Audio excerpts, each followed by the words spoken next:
রাষ্ট্র পরিচালনার নীতি রাজনীতি যেমন নিশ্চিত করে জনগণের অধিকার উন্নয়ন ন্যায় বিচার, তেমনি এর উপর ভর করেই চলে অনাচার দুর্নীতি লুটপাট। এর এপিঠে আলো তো অন্য পিঠে অন্ধকার। রাজনীতির এপিঠ ওপিঠ নিয়ে আপনাদের সবাইকে স্বাগত জানাচ্ছি আমি শারমিন চৌধুরী। রাজনীতির এপিঠ ওপিঠের আজকের আয়োজনে আমার অতিথি আপনাদের স্বাগত জানাই আমি আমার আলোচনা শুনবার জন্য। গোপালগঞ্জে ঘটে যাওয়া ঘটনা নিয়ে প্রশ্ন উঠতে শুরু করেছে যে দায় আসলে কার, আসলেই কার দায়। এনসিপি বলছে যে পুলিশ এবং সেনাবাহিনী ভূমিকা প্রশ্নবিদ্ধ, তারা যথেষ্ট তৎপর ছিল না, উদ্যোগী ছিল না। কিন্তু সেনাবাহিনী না থাকলে আসলে এনসিপির নেতারা সেদিন রক্ষা পেতেন কিনা, সেটাও তো একটা প্রশ্ন। তারা যেভাবে তাদেরকে রক্ষা করেছেন, ইতিমধ্যেই আবার আওয়ামী লীগের কোনো কোনো অংশ সেনাবাহিনীকে নিয়ে প্রশ্ন তুলছে যে সেনাবাহিনী কি ওটা কি এনসিপির সেনা শাখা কিনা গোপালগঞ্জে। বাট আমি মনে করি যে সেনাবাহিনী যেহেতু দেশে ফিল্ডে আছেন, ম্যাজিস্ট্রেসি পাওয়ার দেওয়া হচ্ছে, তারা অত্যন্ত ভালো একটা কাজ করেছেন। পুলিশের পক্ষে হয়তো এটা রক্ষা করা সম্ভব হতো না, কারণ পুলিশের মনোবল ভেঙে গেছে এবং অভ্যুত্থানকালে অভ্যুত্থানোত্তর পরিস্থিতিতে যেভাবে পুলিশ আক্রান্ত হয়েছে, পুলিশও অন্যায় করেছে একথা ঠিক, কিন্তু সামগ্রিকভাবে তার জন্য সমস্ত পুলিশ বাহিনীকে দোষারোপ করা, পুলিশ ছাড়া তো দেশ চলবে না, তাই না? তো সেই পুলিশের অস্ত্র ছিনিয়ে নেওয়া হয়েছে, লুটপাট হয়েছে, থানা সব অস্ত্র এখনো উদ্ধার করা যায়নি এবং অনেক পুলিশ ফাঁড়ি, পুলিশ স্টেশন পুড়িয়ে দেওয়া হয়েছে। সো পুলিশের পক্ষে আসলে এই পরিস্থিতি মোকাবেলা করা সম্ভব হতো কি না, এবং সেখানে 4 জনের জীবন গেছে এবং যাদের জীবন গেছে তারা তো সবাই গোপালগঞ্জের, এবং তারা এনসিপির কেউ নন, তারা আওয়ামী লীগের বা ছাত্রলীগের, যেভাবে আমরা দেখি না কেন। এবং সেটা সেনাবাহিনী পুলিশ সবাই মিলে যদি প্রতিরোধ না করতো, এনসিপির সেখানে আসলে মোকাবেলা করবার কোনো শক্তি তাদের ছিল না, তারা যত কথাই বলুক না কেন। আমি এর আগে একাধিকবার বলেছি এটা তাদের একটু কৌশলী হওয়া দরকার ছিল এই কর্মসূচি দেওয়ার ব্যাপারে, কিন্তু সময়টা কিছুটা আমি দিতে চেয়েছি বা আমরা অনেকেই দিয়েছি। একটু পর্যালোচনা করা দরকার যে পরিস্থিতিটা এরকম হলো কেন। ধরেন আমরা বহুবার বলেছি যে শেখ মুজিবুর রহমানের যে সারা দেশে এত কিছু ভাঙা হলো বা তার নামকে ঘিরে আজকে যা কিছু হচ্ছে, এর দায় প্রধানত শেখ হাসিনা। যেভাবে তিনি বাংলাদেশের মানুষকে এটা কেলাতে চেয়েছেন, হাজার হাজার প্রতিষ্ঠান করে, বিমানে উঠবেন একই কথা, বিমান থেকে নামেন একই কথা, রেলে উঠবেন একই চিত্র, যেখানে যাবেন সেখানে নামবেন ওই একই চেহারা। এটা আসলে এত চেহারা যেসব জায়গায় থাকে, আসলে সাধারণভাবে ধারণা আছে আপনি বিদেশে যে কোনো দেশে যাবেন, যেখানে ওই দেশের সরকার প্রধান, রাষ্ট্রপ্রধানের বড় বড় মুরাল দেখবেন, বিলবোর্ড দেখবেন, ছবি দেখবেন, বুঝবেন ওই শাসক আসলে স্বৈর শাসক। ওই শাসকের স্থান জনতার হৃদয়ে নেই, এটা সাধারণভাবে একটা ধারণা। তো বাংলাদেশেও তাই করা হচ্ছিল, যদিও শেখ মুজিবের অবদান ভূমিকা সবটা মেনে নিয়ে তিনি আমাদের ইতিহাসে থাকবেন, থাকা উচিত, তার নাম মুছে ফেলা যাবে না। কিন্তু এই যে মুছে ফেলবার চেষ্টা, সেটা যেমন অপকর্ম, শেখ হাসিনাও আরেকভাবে সেই অপকর্মটা করেছেন বা তার সরকার সেটা করেছে। আমরা শুনি এনসিপি নেতাদের শুনলাম যে তারা মুজিববাদের বিরুদ্ধে স্লোগান দিচ্ছেন। মুজিববাদ বলে কিছু নেই আসলে। হ্যাঁ, মুজিববাদের কথা 1971 সালে স্বাধীনতা যুদ্ধের সময় ছাত্রলীগের একটা অংশ, কতিপয় নেতা মুজিববাদের কথা বলেছেন, তারা মুজিববাদ প্রতিষ্ঠা করতে চান। কতটা বুঝে করেছেন, কতটা না বুঝে করেছেন, তাদেরও তো খুব বেশি বয়স ছিল না। তবে অবশ্যই আমাদের স্বাধীনতা সংগ্রামী যুদ্ধে তাদের ভূমিকা শ্রদ্ধার দাবি রাখে, কৃতজ্ঞতার দাবি রাখে আমাদের কাছ থেকে, সেটা পাবো। তারপর স্বাধীনোত্তরকালে তারা কিছুদিন সেটা চর্চা করবার চেষ্টা করেছেন, ধোপে টেকে নেই, এবং শেষ পর্যন্ত আওয়ামী লীগও কিন্তু আর মুজিববাদ প্রতিষ্ঠার কথা বলেনি, চর্চাও করেনি, চেষ্টাও করেনি, এবং সেরকম কোনো বাদকে তারা জাতির সামনে, পৃথিবীর সামনে হাজির করতে পারেনি। এটা একটা ইউরোপিয়ান আইডিয়া তাদের ছিল। তো সেই মুজিববাদকে এখন বিতাড়িত করতে হবে। আমি জানি না কোথায় তারা মুজিববাদ দেখছেন। তো যেটা বলছিলাম যে এই যে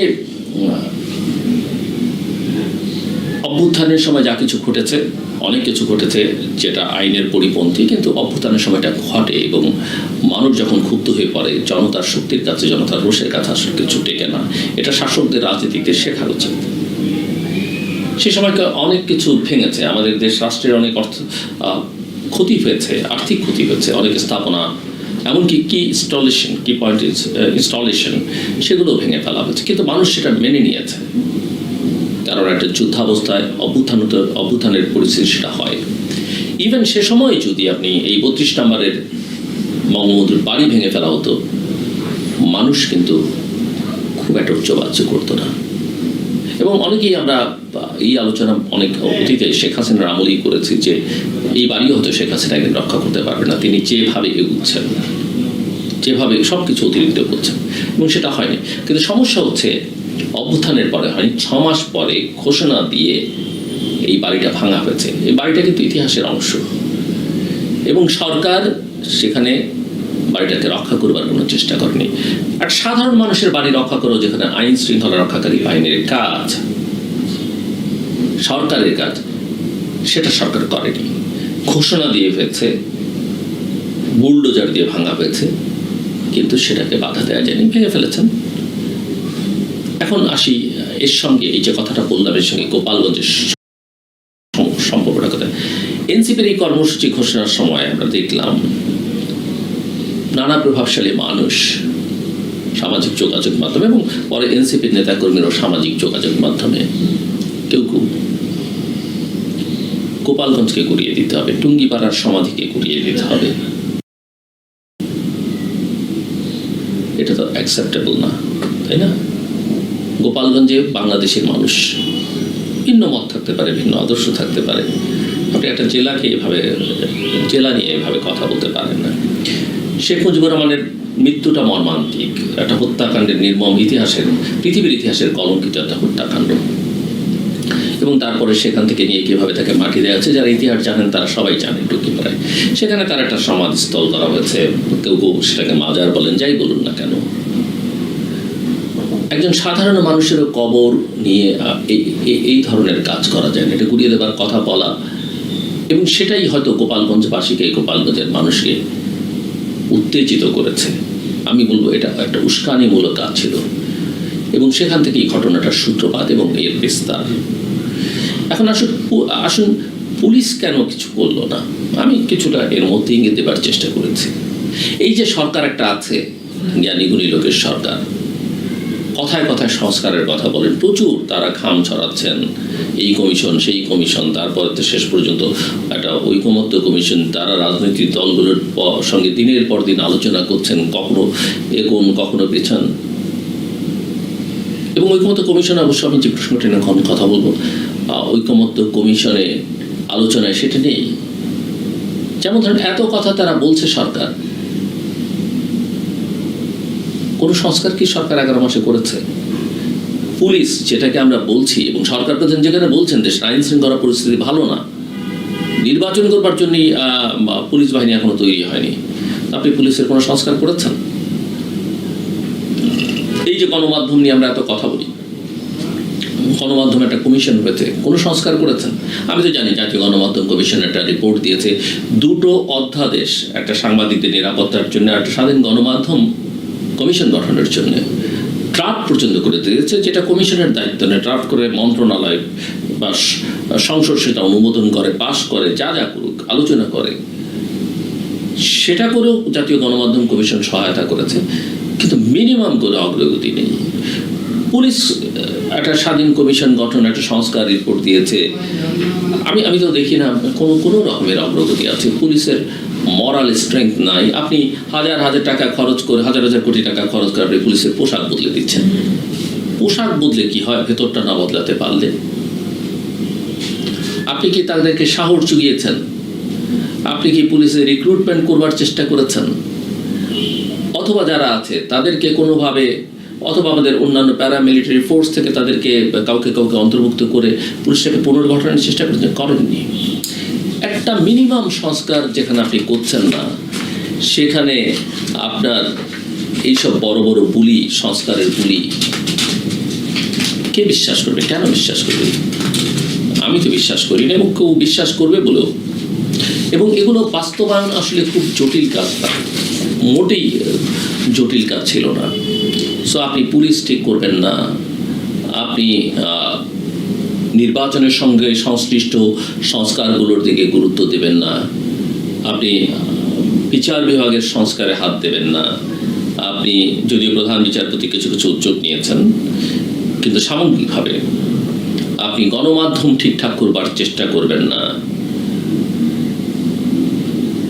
আপনার সংস্কার তো মুখের ফাঁকা বলি ছাড়া আর কিছু নয়। সো আমার মনে হয় অন্তর্বর্তী সরকার মানে একটা সরকার থেকে আরেকটা সরকারের মাঝখানে সরকার, এটা দীর্ঘমেয়াদী কোনো সরকারটা, তার একটা নির্ধারিত কাজ হচ্ছে ট্রানজিশনটা ঠিক করা। এই এত সংস্কার, এত মহা ভালো কাজ আপনার করবার কথা না।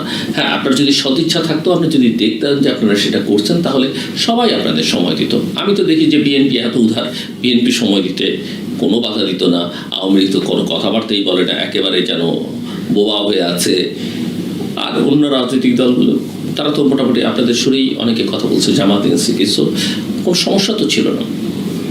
মিনিমাম সংস্কার আপনি করেন না, ফাঁকা বলি, উদ্দেশ্যটা পরিষ্কার। গোপালগঞ্জে যা করছে, মিডফোর্ডে, ঢাকায়, বাংলাদেশের অন্য জায়গায় যা করছে, সবটাই হচ্ছে বেসিক্যালি নির্বাচনকে বিলম্বিত করবার একটা ডিজাইনের অংশ।